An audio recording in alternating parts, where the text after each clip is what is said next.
Last stop. Marcus, Mac, Turner wakes up to the screech of his alarm clock at 4:30 a.m. The kind of alarm that sounds like it's mocking you for needing it. His one-bedroom apartment on the south side is cold, and the space heater clicks but doesn't catch. He lies there for a moment, staring at the cracked ceiling, wondering how a man gets to be 38 years old and still feels like he's stuck in neutral. On the kitchen counter, bills are stacked like a deck of bad cards. Rent, utilities, credit card statements. But the one that keeps him up at night is the thick white envelope stamped Illinois Child Support. Enforcement. Past due. Again. He owes almost $5,000.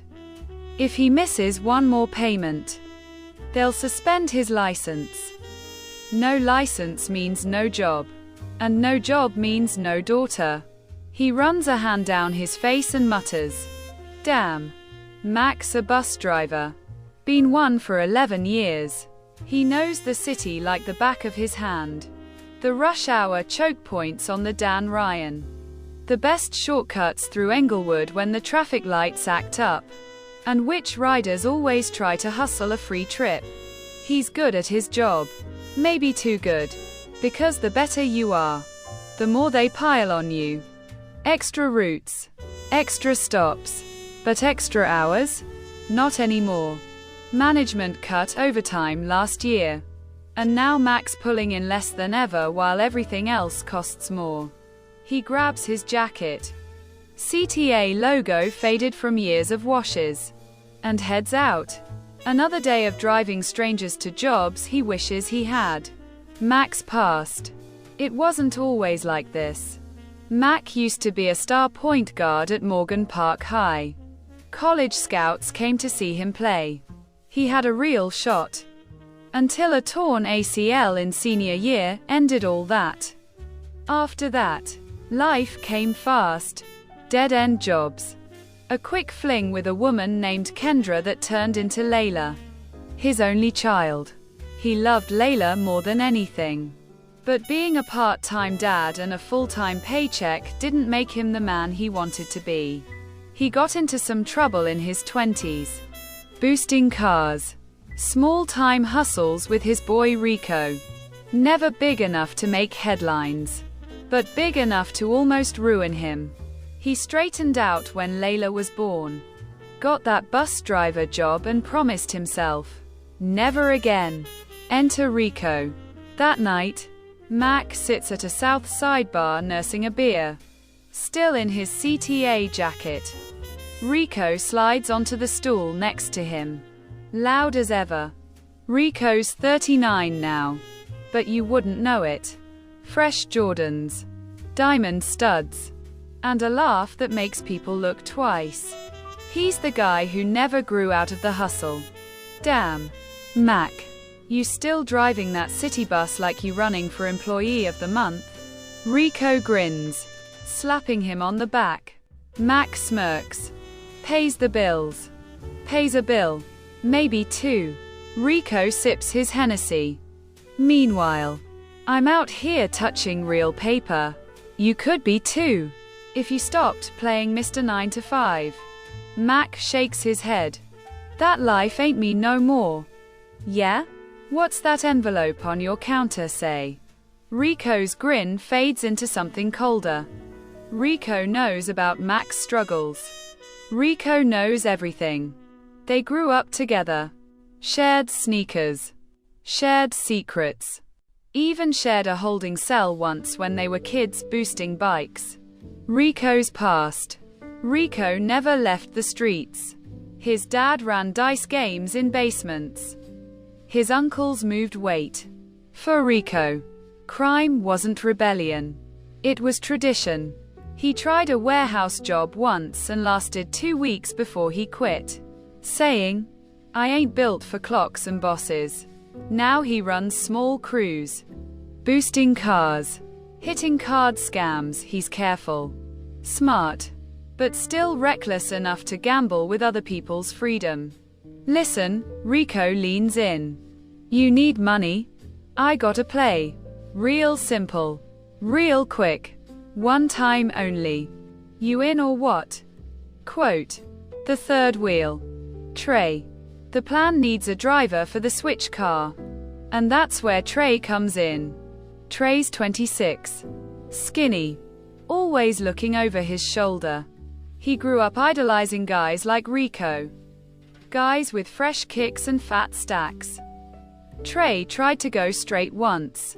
Did a semester at community college. But tuition hit. His mom got sick. And that was that. Now he flips stolen cars for a chop shop on the west side. Trey doesn't know Mac well. Just knows him as Rico's old head friend. When Rico introduces them, Trey sizes him up. Mac looks tired. Like a man who's had too many doors close on him. You sure he ain't gonna fold? Trey asks later. He's solid, Rico says. He just forgot who he is. We about to remind him. The plan. It's a neighborhood bank in Bronzeville. Small branch. Opens at 9. Light security. No dye packs. No armed guards. Just one old security guy who looks like he's counting days to retirement. Mac maps everything out. Entry. Timing. Exit. Even the exact alley where they'll ditch the car for the switch. His bus driver brain works in routes and timing. And this feels almost like work. Mac convinces himself it's not a crime. It's survival. He'll clear his child support. Stack some for Layla. And walk away clean. Just one time. That's it. The day. Tuesday morning. Gray sky. Spitting rain. Mac calls in sick. Something he's never done. They pull up in a stolen Honda. Trey behind the wheel. Rico in the passenger seat grinning like it's Christmas morning. Mac wears gloves, a mask, and a pounding heart. They walk in at 9:02 a.m. No customers yet. Just 2 tellers and the old security guard. Mac's voice is steady as he tells them to hand over the cash. No screaming, no hero stuff. And at first, it works. The tellers slide money into the bag. Mac checks his watch. 1 minute 40 seconds. Perfect. Then a woman walks in. Just bad timing. She sees the gun in Rico's hand. Yes. The gun Mac told him not to bring. And screams. Panic erupts. The security guard reaches for his piece. Rico fires. The shot cracks like thunder. The guard goes down, clutching his leg. Blood pooling fast. Everything spins out of control. Go, go, go, Rico shouts. They grab what they can and bolt. Trey's got the car running.